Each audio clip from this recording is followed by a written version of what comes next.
Assalamualaikum warahmatullahi wabarakatuh. Calon kandidat mahasiswa PPG Prajabatan tahun 2023 ya. Sebentar lagi kita akan memasuki tahapan wawancara ya. Tahapan wawancara dijadwalkan itu sekitar tanggal 11 sampai 22 Desember 2023 gitu ya. Itu kenapa hari ini channel Eva Privat akan membuat video terkait dengan teknik yang digunakan oleh asesor dalam menilai wawancara PPG Prajabatan. Nah, teknik ini lebih sering dikenal dengan teknik STAR. Teknik STAR ini bukan hanya sekedar digunakan di PPG Prajabatan juga sebenarnya, tapi juga digunakan di wawancara beasiswa LPDP, wawancara guru penggerak, ya, praktisi pengajar, dan HRD perusahaan ketika mencari pegawai yang berkualitas, ya. Nah, STAR sendiri itu merupakan singkatan dari situation, text, action, dan results, ya. Atau kalau kita bawa ke bahasa Indonesia, maka itu adalah situasi, tindakan, dan hasil, ya. Nah, nanti kita akan bahas secara detail apa yang dimaksud dengan STAR ini. Tapi untuk teman-teman yang baru pertama kali menemukan channel Eva Privat, dipersilakan untuk mengklik tombol subscribe, like, komen, serta share video ini sebagai bentuk dukungan kepada kami untuk selalu membuat video-video bermanfaat selanjutnya. Nah, prinsip kerja wawancara PPG Prajabatan ya, itu adalah menganut prinsip fast behavior to predict future behavior, atau dalam bahasa Indonesianya, perilaku di masa lalu itu digunakan untuk memprediksi perilaku kita di masa depan. Untuk alasan itu kenapa perilaku yang diminta itu selalu adalah perilaku baru. Yang diminta adalah perilaku baru, ya. Seperti itu. Nah, perilaku ini yang kita sebut dengan pengalaman. Jadi cerita yang diminta nanti semuanya itu cerita pengalaman, ya. Jangan ada cerita teori, tapi cerita pengalaman. Nah, pengalaman ini itu akan diturunkan menjadi 10 kompetensi Bapak Ibu ya, 10 kompetensi. Nah, nanti akan ada video sendiri untuk membahas 10 kompetensi ini, tapi video kompetensi ini terkait dengan sebenarnya adalah ada yang kita sebut dengan misi ya, atau tujuan. Kemudian ada juga istilahnya mengambil keputusan ya, kompetensi untuk mengambil keputusan.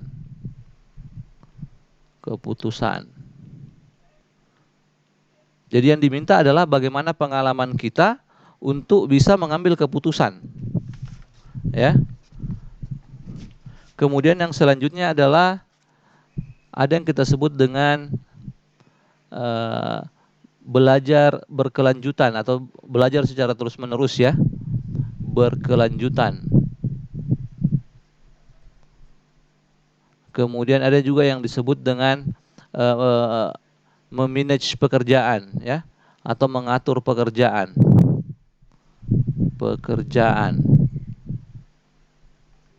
Ya. Ada juga yang disebut dengan pengembangan orang lain ya. Pengembangan orang lain. Orang lain yang dimaksud boleh tidak harus siswa ini ya, tapi boleh juga rekan sejawat atau teman-teman ya. Kemudian ini ada juga istilahnya membangun hubungan kerjasama ya, kerjasama positif ya, positif atau kolaborasi lah istilahnya ini ya, kolaborasi. Kemudian ada juga menghargai perbedaan, menghargai perbedaan. Yang kedelapan, saya agak lupa, menghargai perbedaan. Kemudian ada juga kematangan emosi ya, kematangan emosi. Kemudian yang ke-9 ada kemampuan berkomunikasi, kemampuan komunikasi. Kemudian yang terakhir itu adalah dari 9 kompetensi ini, itu semua kompetensi akan ditanyakan ya. Ada pertanyaan khusus untuk semua kompetensi.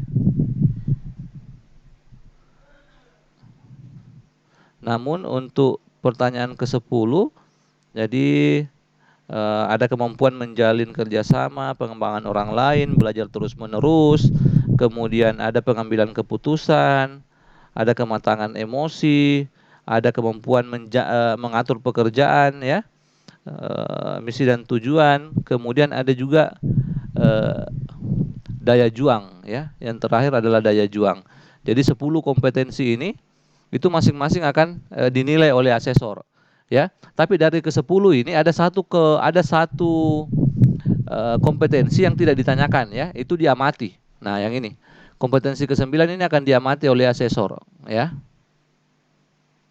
Kemampuan berkomunikasinya. Jadi ini tidak akan ditanyakan. Ini tidak ditanyakan, ya, tapi langsung dinilai. Tidak ditanyakan, ya. Seperti itu, ya. Nah, sekarang dengan memahami 10 kompetensi ini, maka selanjutnya adalah harus belajar teknik STAR. Nah, apa itu STAR? Apa itu metode STAR? STAR itu adalah cara kita menceritakan pengalaman kita, ya. Cara menceritakan pengalaman. Nah, yang dimaksud adalah pengalaman itu situasinya seperti apa, ya. Jadi pengertian situasionalitas adalah situasi atau tugas tertentu yang Anda hadapi di tempat kerja atau dalam konteks kehidupan nyata.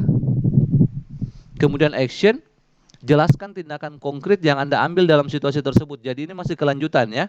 Jadi ketika kita mengalami situasi tertentu atau masalah tertentu, apa yang kita lakukan, ya. Kemudian setelah apa yang kita lakukan, bagaimana hasilnya. Nah, itu yang diceritakan, ya. Tentu saja yang paling penting dari ketiga komponen ini, yang paling penting adalah ini, aksi kita atau perilaku yang dilakukan. Ini yang paling penting, ya. Perilaku yang dilakukan, ya. Nah, setelah memahami apa itu metode STAR, yang selanjutnya yang kita perlu lakukan adalah bagaimana menggunakan metode STAR dalam wawancara, ya. Yang pertama tentu saja adalah kita butuh persiapan yang baik. Persiapan yang baik yang dimaksud di sini adalah ada kaitannya dengan yang kedua, itu adalah mengidentifikasi contoh. Yang dimaksud dengan mengidentifikasi contoh adalah contoh pengalaman, ya. Boleh saja kita punya banyak pengalaman, tapi karena tidak ada persiapan yang baik, tidak ada identifikasinya, maka itu sulit untuk menjawab ketika wawancara. Nah, bagaimana cara mengidentifikasinya? Silakan identifikasi berdasarkan kompetensi tadi, ya. Berdasarkan kompetensi. Berdasarkan kompetensi yang dicari, yang 10 tadi, ya. Nah, kemudian setelah itu rinci ceritanya. Jadi kalau kita sudah punya satu cerita pengalaman, dirinci. Bagaimana merincinya? Menggunakan metode STAR. Ya. Waktu itu bagaimana situasinya? Ya. Bagaimana situasinya? Nah, kemudian di situasi itu apa actionnya atau apa yang dilakukan?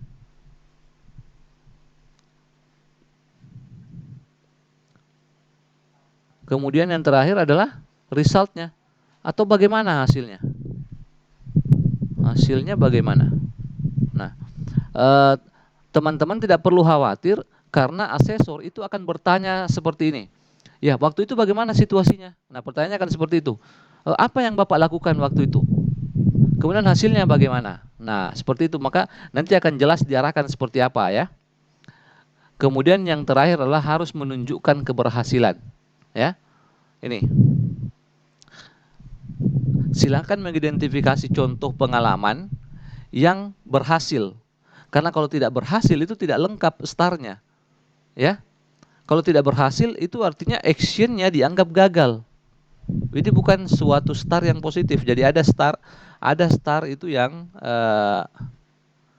positif, ada juga negatif, ada juga istilahnya false. Ya.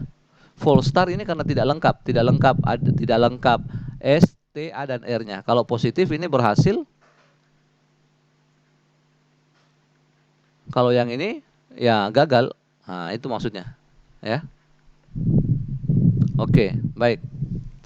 Selanjutnya, tentu saja yang terakhir adalah meskipun sudah banyak cerita, sudah dirinci ya, tapi itu harus melatih diri kita untuk menceritakan ya keberhasilan dari pengalaman kita. Nah, ini ada salah satu contoh penggunaan STAR ya. Saya berikan satu contoh. Misalkan situation text-nya, saat saya bekerja di perusahaan sebelumnya, tim saya dihadapkan pada tantangan besar. Kami memiliki batas waktu yang ketat untuk mengembangkan solusi untuk masalah teknis yang rumit dalam proyek kami. Nah, ini situasinya. Situasinya adalah timnya dihadapkan pada tantangan besar, yaitu harus mengembangkan solusi untuk masalah teknis yang rumit dalam proyeknya. Itu situasinya. Nah, sekarang actionnya apa yang dilakukan? Ya.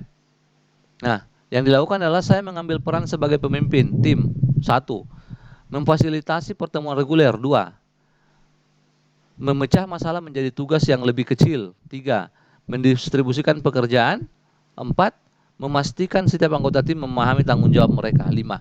Jadi actionnya ada 5 yang dilakukan, ya. Nah, bagaimana hasilnya? Karena kerja tim yang efektif, kami berhasil menyelesaikan proyek lebih cepat daripada yang diharapkan, menghemat penggunaan sejumlah besar biaya tambahan akibat penundaan, dan juga meningkatkan reputasi tim kami dalam organisasi. Nah, ini jelas hasilnya positif, berhasil ya.